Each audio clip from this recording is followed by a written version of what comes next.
এই জন্য আমার আল্লাহ তাআলা ডাক দিয়া কয়, ইয়া আইয়ুহাল্লাযীনা আমানুত্তাকুল্লাহ, হে ঈমানদাররা তোমরা আল্লাহকে ভয় করো, আল্লাহকে তোমরা ভয় করো, আল্লাহকে তোমরা ভয় করো। ওয়াল তানজুর, এবং ভেবে দেখো, চিন্তা করে দেখো, ভেবে দেখো, চিন্তা করে দেখো, মা কদ্দামাত লিগাদিন ওয়াত্তাকুল্লাহ, তুমি আগামী কালের জন্য, কিয়ামতের জন্য, মৃত্যুর জন্য, পরকালের জন্য তুমি কি প্রস্তুতি নিয়ে রাখছো, এটা তোমার ভেবে দেখা উচিত। কে বলেছেন? কে বলেছেন? আল্লাহ।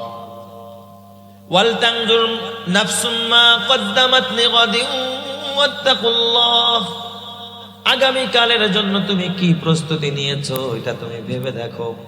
কালকে যদি তোমার মরণ হয়, তুমি কে নিয়ে রবের সামনে দাঁড়াইবা? বলেন তো, আপনার আমার প্রস্তুতি রবের সামনে দাঁড়ানোর মতো প্রস্তুতি আছে নাকি? কোনো প্রস্তুতি আমাদের নাই। দুনিয়ার সব প্রস্তুতি আছে, কিন্তু মরার প্রস্তুতি আমাদের নাই। আমাদের আছে বাঁচার প্রস্তুতি। দেশের চিকিৎসায় হয় না, সিঙ্গাপুর পাঠায় দাও, কোথায়?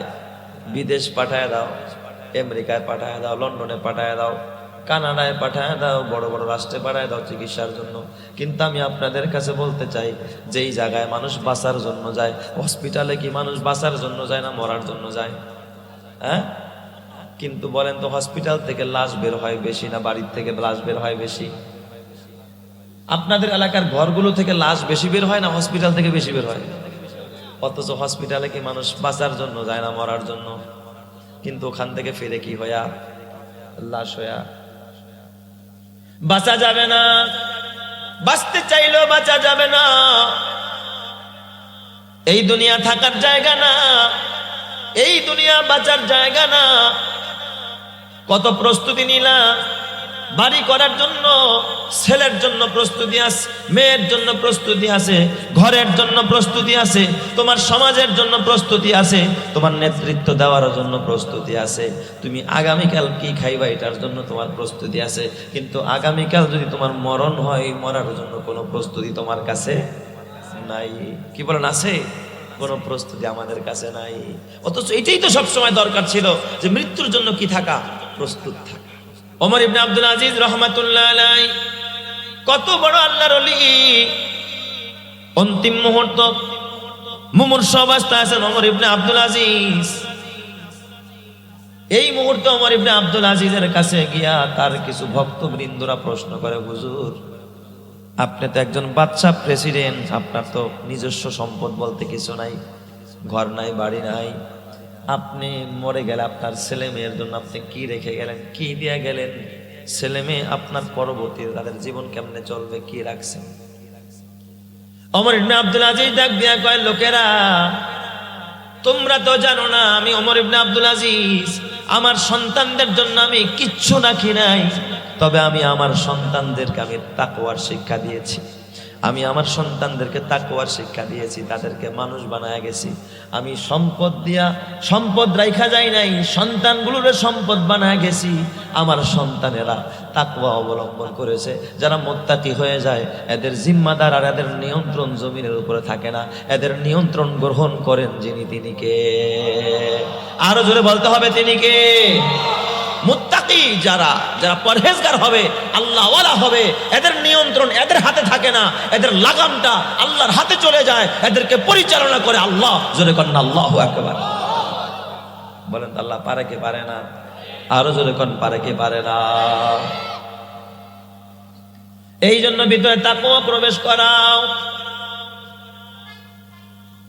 আল্লাহর একজন বড় বুজুর্গ, বড় আবেদ, কাজী ইয়াহইয়া ইবনে আকসাম রাহমাতুল্লাহি আলাইহি, একজন বড় মুহাদ্দিস ছিলেন, হাদিস পড়াইতেন, হাদিস পড়তেন। এই কাজী ইয়াহইয়া ইবনে আকসাম রাহমাতুল্লাহি আলাইহি মৃত্যুর আগে সন্তানদেরকে ডেকে বলছেন, ও সন্তানেরা, ও আমার ছেলেরা, ও আমার মেয়েরা, আমার যদি মরণ হয়ে যায়, তোমরা একটা কাজ করবা। আমি এখনো বুড়া হই নাই, আমার চুল দাড়িগুলো এখনো সাদা হয় নাই, এখনো কালো আছে। একটা কাজ করবা, আমার চুল দাড়িগুলো তোমরা রং করে মেডিসিন মাইরা আমার চুল দাড়িগুলো সাদা বানায়া দিবা। সুবহানাল্লাহ, জোরে কোন সবাই। আমাদের এই যুগের বুড়ারা দেখবেন চুল দাড়ি সাদা করে না কালো করে, হ্যাঁ খালি কালো নি। ওরে বাপরে বাপ, সেলুনে দেখি ওই দিন এক সেলুনে একজনে শেভ করতেছে, আর একজনে চামড়া টাইনা ধরছে। আমি কি এটা আবার কি সিস্টেম, বুড়া হয়ে গেছে তো এই কথা নিচা হয়ে গেছে, গর্ত হয়ে গেছে, টান না দিলে চাচা যায় না আর কি। চাচা বুড়া মানুষ প্রায় 70-এর মতো বয়স, সেও দাড়ি কি করতেছে, শেভ করতেছে। জোয়ান সাজতে চায় না, বাবা বাঁচতে পারবা না। কাজী ইয়াহইয়া ইবনে আকসাম ডাক দিয়া কয়, সন্তানেরা এই দুনিয়ায় থাকতে পারবো না, কবরে যেতে হবে। যুবক সাইজা কবরে যাইতে চাই না, বুড়া সাইজা কবরে যেতে চাই, কারণ বুড়াদের প্রতি আল্লাহর দয়া আছে। আল্লাহু আকবার, জোরে করেন আল্লাহু আকবার। বুড়াদের প্রতি দয়া করেন কে? আল্লাহ। কারণ নবী যে হাদিসে বলেছেন, ইন্নাল্লাহা লা ইস্তাহি লিজিশ শাইবাতিল মুমিন, কয় যেই মুমিনের দাড়ি পাইকা গেছে ওই মুমিনরে দেখলে আল্লাহ লজ্জা বোধ করে, পরে ছাড় দিয়া দেয়। বুড়া মানুষ দেখবেন রাস্তার মধ্যে একটা অন্যায় করলেও বাচ্চাটারে মানুষ ধমকায়, এই তুই বুড়া মানুষের সাথে এমন করস কে? বুড়া মানুষের অন্যায়টা মানুষ চোখে দেখে না। ঠিক আরশের মালিকও ওই সাদা দাড়িওয়ালাদেরকে আল্লাহ তাআলা পছন্দ করে, ওদেরকে আল্লাহ তাআলা চাপাচাপি করেন, ওদেরকে জান্নাত দিয়া দেয়। চিৎকার মেরে কন্যা আল্লাহু আকবার। কয় আমারে দাড়িগুলো তুমি একটু সাদা বানায় দিও, চুলগুলো সাদা বানায় দিও। কাজী ইয়াহইয়া ইবনে আকসাম রাহমাতুল্লাহ আলাইহি ইন্তেকাল করলেন। ওনার উপদেশ অনুযায়ী সন্তানেরা দাড়িগুলোকে সাদা বানায়া কবরে শোয়া দিলেন। আপনারা জানেন প্রত্যেক কবরবাসীর কবরে দুইজন ফেরেশতা আছে, মুনকার নাকির ফেরেশতা, সওয়াল করার জন্য। আয়েশা 3টা প্রশ্ন করে, মার রব্বুকা ওয়া মা দীনুকা ওয়া মান নাবিয়ুকা। ইয়াহইয়া ইবনে আকসাম, কাজী ইয়াহইয়া ইবনে আকসামের কবর আয়েশাও মুনকার নাকির ফেরেশতা জিজ্ঞেস করতেছে, মার রব্বুকা, তোমার রব কে, ওয়া মা দীনুকা, তোমার দিন কি, ওয়া মান নাবিয়ুকা, তোমার নবী কে। সে হাও কয় না, নাও কয় না, হা হা লা আদরি, হায় আমি কিছুই জানি না, হায় আমি কিছুই জানি না, এই কথাও বলে না। আবার বলে না রব্বি আল্লাহ, হ্যাঁ দিন আল ইসলাম, এটাও বলে না, হাও বলে না, নাও বলে না, চুপচাপ বসে রয়েছে, কোনো কথা কয় না। ফেরেশতারা ডাক দিয়া বলে, ও কবরের মাইয়িত, জবাব দাও না কেন? একটা তো বলবা, হয়তো জানলে জবাব দিবা, না জানলে হা হা লা আদরি বলবা যে আমি জানি না। এটাও বলো না, ওটাও বলো না, চুপচাপ কেন? ফেরেশতায় ধমক দিছে, তারপরও কথা কয় না, চুপচাপ বসে রইছে। ফেরেশতা গিয়ে আল্লাহরে জিজ্ঞাসা করে, আল্লাহ তোমার ওই বান্দার কবরে গেলাম, তোমার বান্দা আল্লাহ গো কোনো কথা কয় না, কোনো জবাব দেয় না। আপনারা তো জানেন আমার আল্লাহ ওই কবরবাসীর ভিতরের কি প্ল্যান আমার আল্লাহ জানে কি জানে না? যেটা পৃথিবীর কেউ জানে না সেটা জানে কে? আরো জোরে বলতে হবে, জানে কে? আল্লাহ তাআলা ডাক দিয়া কয়, ও কাজী ইয়াহইয়া ইবনে আকসাম, কেন গো সওয়ালের জবাব কেন দাও না? পারলে দিবা, না পারলে না বইলা দিবা, লা আদরি বলবা, কেন বলো না? কাজী ইয়াহইয়া ইবনে আকসাম ডাক দিয়া কয়, আল্লাহ তোমার ফেরেশতারা তারা কি দেখেন আমি বুড়া মানুষ? আল্লাহ গো, তাহলে কি নবীর হাদিসটা মিথ্যা হয়ে গেল কিনা? তোমার নবী বলেছে, ইন্নাল্লাহা লা ইস্তাহি লিজিশ শাইবাতিল মুমিন, যে বুড়া মানুষ দেখলে, দাড়ি সাদা মানুষ দেখলে আল্লাহ তাআলা লজ্জা বোধ করে। আমি তো ভাবছিলাম আমার দাড়ি সাদা দেখে আমারে মাফ করে দিবে, আমার ছাড় দিয়া দিবে, কোনো সোয়াল জব আমার কবরে হবে না। কই তোমার ফেরেশতারা তো দেখি উল্টা ঝাড়ি মারছে আমার সাথে, আমারে কয় কথা কও না কেন?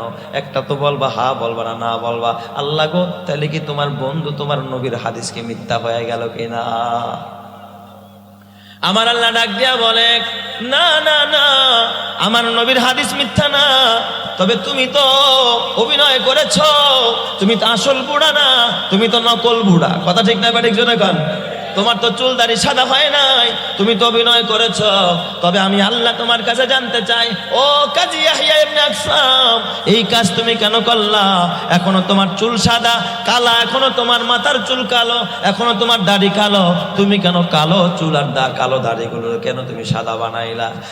কাজী ইয়াহইয়া ইবনে আকসাম ডাক দিয়া বলে, আল্লাহ আমার দিলের মধ্যে ভয়, আল্লাহ গো কবরের সওয়ালের জবাব দিতে পারবো কিনা এই ভয় নিয়ে শুধুমাত্র আমি একটু নকল বুড়া সাজছিলাম যে এই উসিলাইনে তুমি আমারে মাফ করে দাও, সওয়াল জবাবটা নিয়ে আমার কবরের মধ্যে বন্ধ হয়ে যায়।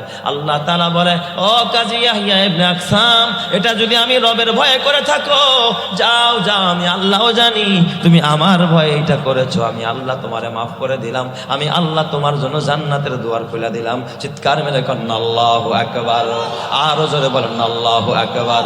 ঈমানের পথে অভিচল থেকে আমার মরণ যেন হয়, তোমারই কাছে মিনতি আমার, মহামহিম দয়াময়। ঈমানের পথে অভিচল থেকে আমার মরণ যেন হয়, ঈমানের পথে অভিচল থেকে আমার মরণ যেন হয়। আল্লাহ তুমি কবুল করো, জোরে কানা আমিন। তাহলে ভয় করতে হবে কাকে? আল্লাহ।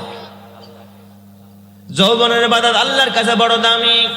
বুড়া হয়ে গেলে ইবাদত করতে পারবা না, কবরের প্রস্তুতি নিতে পারবা না। কারণ বুড়া মানুষ দেখবা উঠতে গেলে ওযু ভাঙা যায়, বসতে গেলে কাশি দিলে ওযু ভাঙা যায়, নামাজ পড়েও তারা মজা পায় না, শান্তি পায় না। তাই তো আমার নবী কয়, ইগতানিম খামসান কবলা খামসিন শাবাবাকা কবলা হারামিক। বুড়া হওয়ার আগে যৌবনকে তুমি গুরুত্ব দাও, কারণ যৌবনের ইবাদত রবের কাছে বড় দামি। কেউ যদি যৌবনকালে ইবাদত করে, বুড়া কালকে আল্লাহ তাআলা তার জন্য সুন্দর করে দিবেন। জোরে কান সুবহানাল্লাহ। আল্লাহ পারে কি পারে না? এই যুবক ভাই, বুড়া কিন্তু এক সময় হবি, তখন কিন্তু ইবাদত করে এই মজাটা পাবি। এখন তো গায়ে শক্তি আছে, এখন ইবাদত করে যেভাবে মজা পাস। এ যুবক ভাই, ও বুড়া বাবা, খবরদার খবরদার, অন্যায় করিস না। এই জমিনের ভিতরে বহু জালেমরা বহু জুলুম করেছে, এখনো করতেছে, কিয়ামত পর্যন্ত জালেমদের জুলুম চলবে। কিন্তু এই জালেমদের জুলুমের বিরুদ্ধে আমাদের এ বাবা বজ্র কণ্ঠে দাঁড়াইতে হবে। কথা ঠিক না ব্যাঠিক? জোরে গান। অন্যায়ের প্রতিবাদ করার দরকার আছে না নাই? আর যদি চোরের লগে গিয়া আপনি কি হয়ে যান, হাত মিলায়া ফালান, তাহলে তো আপনিও চোরের সহযোগী হয়ে গেলেন। ঠিক না ব্যাঠিক? চোরের সাথে হাত মিলানো যাবে? হাত মিলানো যাবে না। এক দেশে এক চোর চুরি করতে গেছে। এই মোটা চোর তেল মাইখা তারপরে চুরি করে আর কি। চোরের কাজ হলো কি করা? চুরি করা। এই চুরি করতে যায়, ধরা খায়, আবার ছোটে। তৎকালীন যুগের মানুষ চুরি করতো পেটের ক্ষুধায়, এখন তো চুরি করার স্বভাবে। আগের যুগে চুরি করতো অভাবে, অভাবের কারণে চুরি করতো। এই চুরি করে আরেকজনের পাতিলের ভাত খাই আসতো, এই রকমের চুরি করতো। আর এখন তো চোর, এটা তাদের স্বভাব হয়ে গেছে। এটা হলো দেখবেন, এই বাবা লাখ টাকা কামায়, তারপরে কলমের বোঝা দিয়া চুরি না করলে তার পেট ভরে না। এই জোরে কান আছে না নাই? অভাব নাই, অভাব নাই। তো ওই চোর চুরি করতো মানুষের ভাত শিকার পাইলে আর ভাত খায়া পাতিল দ্বারা উল্টা করে রাইখা চলে আসতো। খড় নিয়া ওই গ্রামের মধ্যে নিয়া, ক্ষেতের মধ্যে নিয়া পিকনিক করতো, মানুষের মুরগি খায়া কি শেষ। এই রকমের শেষরা চোর ছিল আগে। এখনকার মতো এই রকমের চোর না যে মানুষ খুন করে সব নেওয়া যাইতো আর কি, এরকম না। তো এক চোর এরকম চুরি করতো, মুমূর্ষু রোগী চোর আর কি, অবস্থা খারাপ, শেষ মুহূর্ত, মরে যাবে আর কি। তো ছেলেরা ডাক দেওয়া, বাজান, আমি যেই পাতলা কাম করতাম, আমি মরে গেলে তুই আর এই পাতলা কাম করিস না, তুই ভালো হয়ে যাইস, আল্লাহরে ভয় করিস, খবরদার তুই এই কাম কোনোদিন করিস না। কিন্তু বলেন তো, বাপ যদি চোর হয়, ওলা কম হইলে তো কিছু একটা শিখছে। শেষরা চোর হলে তো হয়েছে না, কিছু একটা তো শিখছে। এরা তো খালাতো ভাই আর কি। তো ওই ছেলেরে বলছে এই কথা, ছেলে কি আর এই কথা মনে আছে? বাবাই চুরি করছে, কিন্তু এখন বাবাই মরে গেছে কয়দিন পরে, এই পোলায়ও চুরি করা শুরু করছে আর কি। পোলায় যখন চুরি করা আরম্ভ করছেন, চিন্তা করছে বাবাই তো কয়ে গেছে এই কামটা করিস না বাবা, এটা খারাপ কাম। তো বাবার এই বদনাম দ্বারা ঢাকা যায় কি করলে? তাহলে কেমনে আমার বাবার সুনাম হবে, আমার বাবার বদনাম ঢাকবে, এমন কিছু করা আমার দরকার। পোলায় চিন্তা করলো কি, বাবাই তো খালি চুরি করতো, ভাত খাইয়াই তো, আর তো কিছু করতো না। ও করছে কি, চুরি করতে যায়, ভাত তো খায় খায়, ওই ভাতের পাতিলে, তারপরে ভাতের প্লেটে বলের মধ্যে কিছু মলমূত্র ফালায় আসে। তো সকালবেলা বাড়িওয়ালারা যখন থেকে চোরাই ভাত খাইয়া গেছে, তো খাইছেই, এই বলের মধ্যে প্লেটের মধ্যে আরো কিছু ময়লা আবর্জনা রাইখা গেছে। এখন কায় আল্লাহ, আগের চোরই তো ভালো আছিল। সবাই কি কয়? আরে আগের চোরই তো ভালো আছিল, এখনকার চোর খায় তো খায়, আবার ময়লাও ফালায়া যায়, মানুষরে গুলি করে ফালায়, রাস্তার মধ্যে গুলি করে ফালায়, রাস্তার মধ্যে মানুষরে খুন করে ফালায়। তার মানে এদের মতো জালেম আর কেউ হতে পারে না, কথা ঠিক কিনা? আছে না নাই? জোরে করে আছে না নাই? এ যুবক ভাই, আল্লাহকে ভয় করো, আল্লাহর ভয় ছাড়া বাঁচতে পারবা না। ও আতবাইস সাইয়্যাতাল হাসানাতা, গুনাহ হয়ে গেলে এরপরে একটা নেকের কাজ করবা, তামহুহা, এই গুনাহকে আল্লাহ মিটায়া দিবে, আমলনামায় গুনাহ থাকবে না। এটা হলো আবু যর গিফারিকে আল্লাহ নবী 2 নম্বর ওয়াজ করলেন, ও আতবাইস সাইয়্যাতাল হাসানাতা তামহুহা।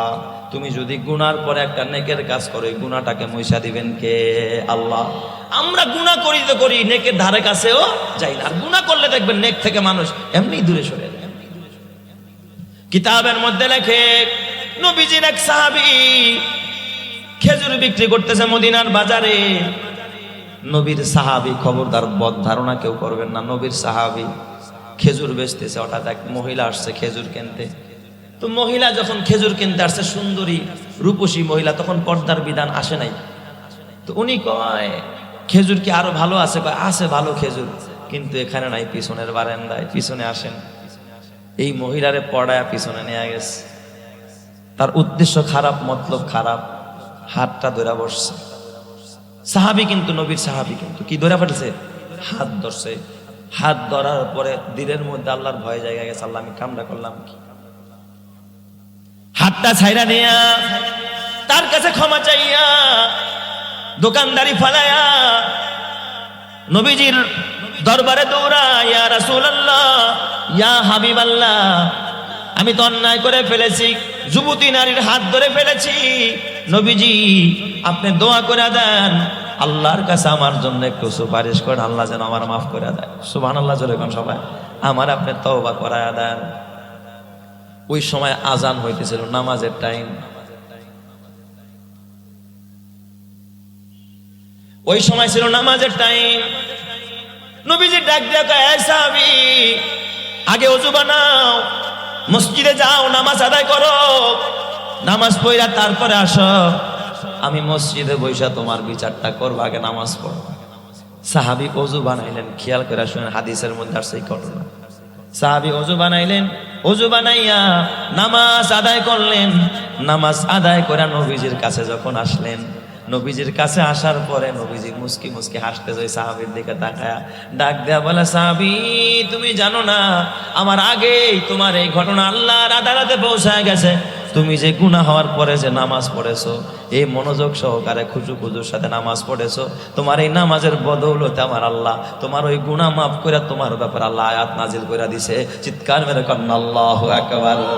আল্লাহ কি করছে? কোরআনে আয়াত নাজিল করছে, ওয়াকিমিস সালাতা তারাফাইন নাহারি ওয়া যুলাফাম মিনাল লাইল ইন্নাল হাসানাতি ইউযহিবুনাস সাইয়্যাত। এই আয়াত আল্লাহ নাজিল করে দিল, তোমরা নামাজ পড়ো দিনের 2 প্রান্তে এবং রাতের প্রান্তে। ইন্নাল হাসানাত ইউযহিবুনাস সাইয়্যাত, নিশ্চয় নেক আমল মানুষের বদ আমল গুনাহকে মুছে দেয়। জোরে কান্না আল্লাহু আকবার। এ সাহাবী, এই আয়াত আল্লাহ তাআলা এই নামাজের মধ্যে আমার উপরে আল্লাহ নাজিল করছে, তোমার ব্যাপারে নাজিল করে দিছে। তুমি যে গুনাহ একটা করছিলা, হাত ধরছিলা, এই নামাজ পড়ার বদৌলতে আল্লাহ তাআলা তওবার বদৌলতে তোমার গুনাহ মাফ করে দিছে। চিৎকার মেরে কন্না আল্লাহু আকবার। আবু যর ডাক দিয়া, আবু যর 3 নম্বর আমল করবা, ওয়া খালিকিন নাসা বিখুলুকিন হাসান, মানুষের সাথে ভালো ব্যবহার করবা, খারাপ ব্যবহার করবা না। এ যুবক ভাই, বুড়া মানুষের সাথে অনেক সময় অনেকে মজাক করে। বুড়া মানুষ রাস্তার মধ্যে হাঁটতেছে, পূজা হয়ে গেছে, কয় দাদা কি খোঁজেন রাস্তায়? হাঁটাহাঁটি করতেছে, কয় কি খোঁজেন? কয় যুবক রে, আমি যেই জিনিস খুঁজি একটু কাছে আসো, তোমাদেরকে বলতেছি। কয় আমি এই রাস্তায় হাইটা হাইটা আমার যৌবন হারাইলাম, এই জিনিস একটা সময় তোমরাও তালাশ করবা, এই যৌবন তোমাদেরও হারায়া যাবে, ঠিক না ব্যাঠিক যারা কন? এই জন্য বুড়া মানুষদেরকে কদর করতে হবে বাবা। খবরদার বুড়াদের কাছ থেকে দোয়া নিতে হবে, এদের জবানের মধ্যে বরকত আছে। শুধু বুড়াদের দোয়া নিলে হবে না, নেককার পরহেজগার আল্লাহওয়ালা আলেম ওলামা তালিবুল ইলম যারা, এদের কাছ থেকে দোয়া নিবেন, যারা কোরআন পড়ে আর পড়ায়, এদের জবান বড় দামি, এদের জবান বড় পছন্দের জবান। এই জবানের দোয়া যদি নিতে পারেন, আপনার ঘরের মধ্যে রহমত আর বরকত দিবেন যিনি, তিনি কে? আরো জোরে বলতে হবে, তিনি কে? পাঞ্জাবের ভিতরে একজন বুড়া মানুষ ছিলেন, বুড়া আল্লাহওয়ালা বুড়া, বড় আবেদ, সাদা সিধা মানুষ।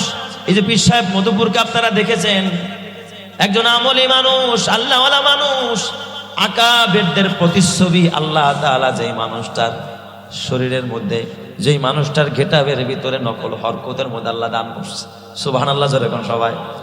এই মানুষটার খলিফা আপনাদের এই ধর্মসর হামিদিয়া মাদ্রাসার মুহতামিম সাহেব, ঠিক না ব্যাঠিক? আল্লামা নুরুল হক সাহেব দামাত বারাকাতুহুল আলিয়া। তো ওই পাঞ্জাবের ভিতরে একজন বুড়া মানুষ, তার নাম হলো শাহে দৌলা।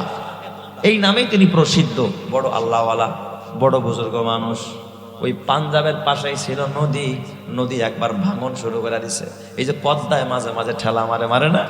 দেখছেন যে আস্তা মসজিদকে পদ্মার মধ্যে নিয়ে গেছে। নদীর ভাঙন ঠেকাইতে পারে না, বেড়িবাদ দেয়, বাদশা উল্টা পালা দেয়। লোকেরা চিন্তা করলো একটু দোয়া করানো দরকার, কার কাছে যাব? সবাই বলে দেয় যাও যাও শাহে দৌলার কাছে যাও, আল্লাহর ওলি, বড় মোজাররব বুজুর্গ, এর জবান বড় দামি, এর কাছে গিয়া দোয়া চাও। সে যদি নদীর ভাঙনের কাছে আইসা দোয়া করে, আল্লাহ ভাঙন ঠেকায়া দিবে। জোরে জোরে কান্না আল্লাহু আকবার। আল্লাহ ওয়ালাদের সাথে সম্পর্ক কার? আল্লাহ। শাহে দৌলার কাছে গেছে, আচ্ছা বাজান দাওয়াত দিছে হুজুর, আপনি একটু আগামী শুক্রবার বিকেল বেলা জুমার পরে একটু নদীর পাড়ে গিয়া আপনি একটু দোয়া করে দিবেন, আল্লাহ যেন নদীর ভাঙনটা ঠেকায় দেয়। হুজুর গেছে, কোনো কথা নাই। নামাজ টামাজ পড়ে হুজুর কিসের দোয়া করবো? কয় কোদালান। কি কয়? কোদালান। আই কোদালান। মুরিদরা কয় কিরে ব্যাপারটা কি? হুজুর আনলাম ভাঙন ঠেকাইতে, হুজুর কোদাল চাই। কয় কোদালান। কোদালাই না, যেই জায়গা দিয়া মাটিগুলো ভাঙতেছিল ওই জায়গার মধ্যে কোপ মাইরা মাইরা মাটিগুলো ধৈরা ধৈরা নদীর মধ্যে নিয়ে নিয়ে ফালাইতেছে।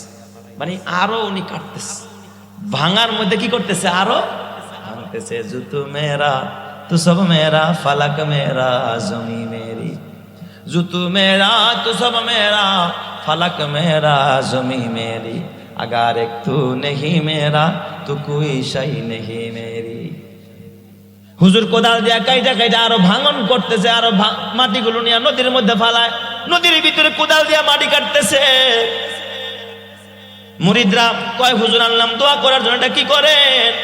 হুজুর মাটি কাটে আর মাটি নদীতে ফালায়, আর ডাক দিয়া কয় আসমানের মালিক, যেদার মেরা মাওলা ওদার হি শাহে দৌলা। আমার আল্লাহ যা চায় আমিও তা চাই। আল্লাহ ভাঙতে চায়, আমি শাহে দৌলাও এই জায়গাটাও ভাঙতে চাই। চিৎকার মেরে কন্যা আল্লাহু আকবার। এই কথা বইলা হুজুর সব জায়গা দিয়া একটু কোপ মারলেন, হাঁটাহাঁটি করলেন, আর মালিকের দিকে তাকায় যেন আঙ্গুল উঠায় কি যেন একটা বললেন। হঠাৎ করে দেখি হুজুরের চোখ দিয়া পানি এসে গেছে। এই দিক দিয়া আরশের মালিক আল্লাহ ডাক দিয়া বসে, আয় জিব্রাইল জলদি যা, ওই যে আমার কলি এই জায়গা দিয়ে হাঁটা চলা করে, আমার সাথে রাগ করে ফেলাইস। আমি ভাঙতেছি, ও ভাঙতে চায়। তার মানে তার দিলের হালাতটা এখন বড় ঝড় উঠে গেছে, তুফান উঠে গেছে। আমি আল্লাহ ওদেরকে ক্ষমা করে দিলাম, এই এলাকার ভিতরে আর যেন একটা মাটি না পড়ে, তোর ডানা দিয়া এলাকাটা তুই হেফাজত করে দে। ওই শাহে দৌলার দোয়া করার পরে, ওখান থেকে মাটি কাটার পরে এই পর্যন্ত পাঞ্জাবের সব জায়গায় ভাঙন ধরছে, কিন্তু ওই জায়গায় আর কোনোদিন ভাঙন ধরে নাই। চিৎকার মেরে কান্না আল্লাহু আকবার। আরো জোরে বলেন আল্লাহু আকবার। তাহলে আল্লাহওয়ালাদের দোয়ার মধ্যে, নজরের মধ্যে বরকত আছে না নাই? এ আমার বাবা, এই আল্লাহওয়ালা কোথায় পাবেন? কলেজে গেলে পাবেন না, ভার্সিটিতে গেলে পাবেন না। আমি কিন্তু বলি এই আল্লাহওয়ালা সবচেয়ে হেফজখানার বাচ্চাগুলো আমি মাঝে মাঝে আমার কাছে কেউ পানি পড়া নিতে আসলে আমি তারা পরামর্শ দেই, গভীর রাত্রে মাদ্রাসার হেফজোখানায় যাবেন, এই ধর্মসুর হামিদিয়া মাদ্রাসার হেফজোখানায় আসবেন। যখন রাত্র 4টা বাজে ছাত্ররা হেফজোখানার বাচ্চারা কোরআন পড়তে উঠে, তাহাজ্জুদ পড়তে উঠে, এই বাচ্চাগুলো ঠান্ডা পানি দিয়া ওযু বানাইয়া প্রথমে তারা দেখবেন আগে তাহাজ্জুদের নামাজ পড়ে, এরপরে কোরআন পড়তে থাকে। হেফজোখানায় বড় বাচ্চা নেয় না, 8 থেকে 9, 10 বছরের বাচ্চাগুলো, নাবালেগ নিষ্পাপ বাচ্চাগুলো এখানে কোরআন পড়ে। রাত্র 4টা যখন আল্লাহ তাআলা প্রথম আসমানে এসে ডাকতে থাকে, আলা আমি মুস্তাগফিরিন ফাগফির আলা, আলা আমি মুস্তারজিকিন ফারজুক আলা, আলা আমি মুবতালান ফাওয়াফিয়া। আসনি গুনাহগার ক্ষমা চাও, আমি আল্লাহ ক্ষমা করে দিব। আসনি রিজিকের অভাবী রিজিক চাও, আমি রিজিক দিয়া দিব। আসনি অসুস্থ রোগী, আমার কাছে সুস্থতা চাও, আমি তোর সুস্থতা দিব। আল্লাহ প্রথম আকাশে এসে তালাশ করতে থাকে, ডাকতে থাকে। ওই সময় বাচ্চাগুলো কোরআন পড়তে থাকে। ওরা কোরআন পড়া শেষ কইরা যখন ফজরের নামাজ পড়ার জন্য সারিবদ্ধভাবে যখন মসজিদে যায়, তুমি দরজায় দাঁড়ায় থাকবা, বোতলটা নিয়া দরজার সামনে দাঁড়াইবা, ডাক দেয়া বলবা, আব্বা আমার পানিতে একটু ফু দিয়া যা। ওই বাচ্চাটা তাহাজ্জুদ পড়ছে, এখন কোরআন তেলাওয়াত করছে, নিষ্পাপ বাচ্চা, চোখে গুনাহ করে নাই, জবানের গুনাহ করে নাই, ওর হাতেও কোরআন, ওর জবানেও কোরআন, ওর চোখের মধ্যে কোরআন, ওর অন্তরের মধ্যে কোরআন। ও নাটক সিনেমা ওর অন্তরে ঢুকায় নাই। ওই সময় একটু পানির ফু নিয়া ক্যান্সারের রোগীরে খাওয়ায়া দিবা, ওই রোগীরে সুস্থ করবেন যিনি, তিনি কে? আরো জোরে বলেন না, তিনি কে? এই হেফজোখানার বাচ্চাদের জবান এত পাওয়ার, কারণ ওরা কোরআন পড়ে, আল্লাহর কালাম পড়ে, ওদের জবান বড় মুস্তাজাবুদ দাওয়া। আপনি একটু প্র্যাকটিস করে দেখেন, আমল করে দেখেন, এই জবানের পানি পড়া নিয়ে দেখেন কি পরিমাণ বরকত পাবেন। এই জন্য আমি বিদায়কালে আপনাদেরকে কষ্ট দিব না রে বাবা।